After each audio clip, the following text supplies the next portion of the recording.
Goeiemôre en welkom by ons oggendoordenkings. Ons gaan voort met ons reeks die woord van die Here deur Elia. En ons lees vanoggend twee gedeeltes, 1 Konings 18 enkele verse en dan ook enkele verse uit Jakobus hoofstuk 5. 1 Konings 18 vanaf vers 41. Daarna sê Elia vir Agab: "Gaan, eet en drink, want ek hoor die geruis van reën." Agab het gegaan om te eet en drink, maar Elia het na die kruin van Karmel opgegaan en gebo op die grond gaan sit met sy kop tussen sy knieë. Hy het vir sy dienaar gesê: "Gaan asseblief boontoe en kyk uit in die rigting van die see." Hy gaan toe boontoe en kyk uit, maar sê: "Daar is niks nie." Elia sê toe: "Gaan weer, doen dit 7 keer. Die 7de keer sê hy toe: "Daar kom 'n wolkie so klein soos die palm van 'n man se hand uit op die see." Toe sê Elia: "Gaan, sê vir Agab, span in en gaan af, sodat die reën jou nie terughou nie." In 'n oogwink het die hemelruim donker geword van wolke en wind, en 'n geweldige reënbuie het uitgesak. Agab het op sy strydwa geklim en na Jesreel gegaan. Die hand van die Here het van Elia besit geneem. Hy het sy kleed opgebind en voor Agab uitgehardloop tot by Jesreel.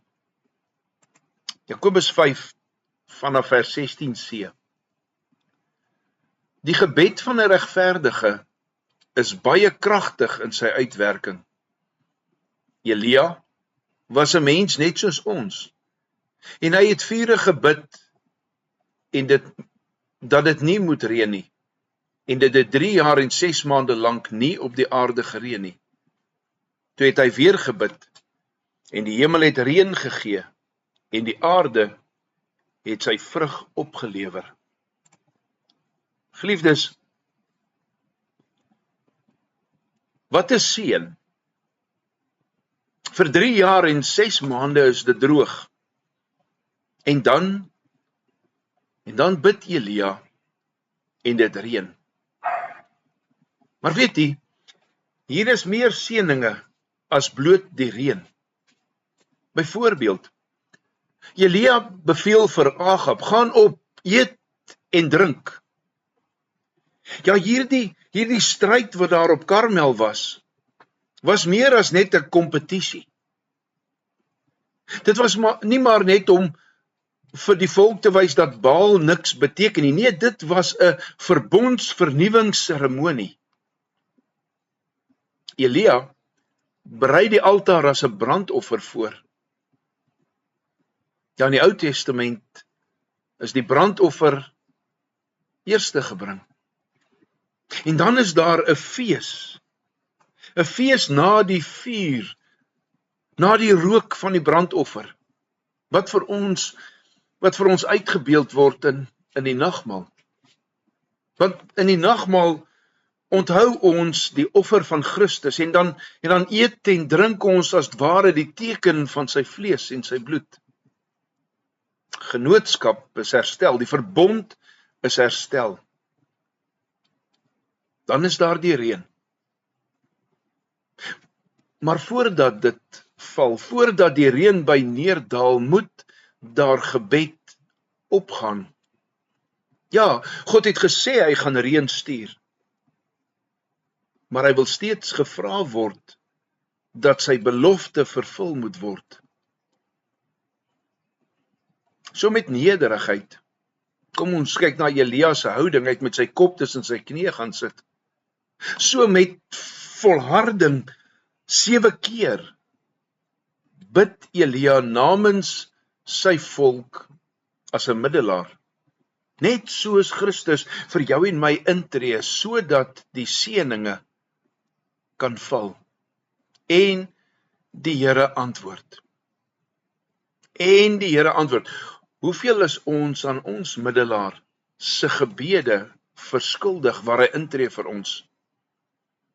En dan is daar die eienaardige detail aan die einde van die hoofstuk. En dit moet betekenisvol wees, want die hand van die Here is betrokke in die skryf hiervan. Die Here kom gee vir Elia energie, om Agab op die reis van amper 40 kilometer waarskynlik, terug na Jesreel te lei. Dit blyk dat dinge in elk geval vir 'n rukkie in Israel is soos dit moet wees. En hoe is dit? Daar is belydenis, daar is gemeenskap, daar is reën, daar is die woord van die Here waar Elia hier dit verteenwoordig, wat die weg van die koning lei. Die koning van Israel is nooit bedoel om sy eie wysheid te volg nie. En jy en ek ook nie. God is gewillig om gemeenskap met sondaars te hê, deur die dood van ons Here Jesus Christus. Kom ons loof God daarvoor, kom ons loof God dat hy met jou en my gemeenskap wil hê. Kom ons bid dat God mans en vroue en seuns en dogters sal oprig, wat bid vir sy beloofde seëninge, sodat ons hom kan verheerlik en geniet. Kom ons vra hom om ons sy woord te leer, sodat ons al sy beloftes sal ken en volgens sy gebooie sal leef. Kom ons sluit ons oë. Almagtig, ewige God en Vader, Here, vanoggend kom ons en ons loof U, dat U met ons gemeenskap wil hê, met ons as sondaars, dat U die pad berei het, deur die dood van ons Here Jesus Christus. Here, vandag wil ons bid, dat U mans en vrouens en seuns en dogters sal oprig, wat sal bid vir die seëninge wat U aan ons beloof, en die woord is vol daarvan, sodat ons U kan verheerlik. Leer ons, o Heilige Gees, die woord wat U geïnspireer het, leer ons, sodat ons U beloftes sal ken, en volgens die beloftes, die gebooie van God sal lewe. Ons dank U vir hierdie genade. In Jesus naam bid ons dit. Amen. Vanoggend sing ons saam lied 464, die eerste, die derde en die vierde vers.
Geliefdes, vir môreoggend lees ons saam Jakobus 5 vers 13 tot 20, in hierdie gedeelte wat steeds handel oor die woord van die Here, soos deur die profeet van Elia.